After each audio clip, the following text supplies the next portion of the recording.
Terbenars kabar duka datang dari Kabupaten Maluku Tengah, jembatan di Pulau Hatta ambruk. Tim sukses calon Bupati Maluku Tengah meninggal dunia. Kabar duka datang dari calon Bupati Maluku Tengah nomor urut 3 Andi Munaswir saat hendak berkampanye di Pulau Hatta, Banda Neira. Kecelakaan dialami tim sukses calon Bupati dan Wakil Bupati Maluku Tengah Andi Munaswir Tina Elma Tetelepta pada Rabu 30 Oktober 2024 setelah jembatan di Pulau Hatta, Kecamatan Banda roboh.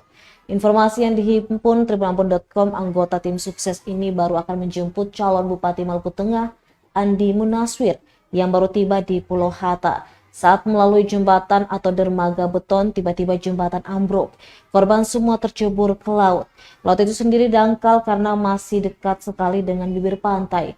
Kejadian ini menewaskan sedikitnya 6 orang termasuk satu anggota DPRD sekaligus Ketua DPC PKB Maluku Tengah Andante Janingsi Nurbati.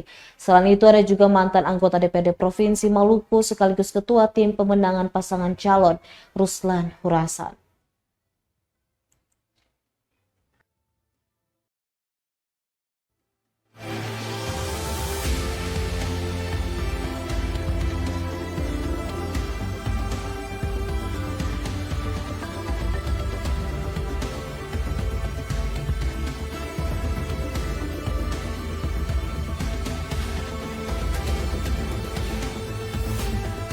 Download Tribun X sekarang, menghadirkan lokal menjadi Indonesia.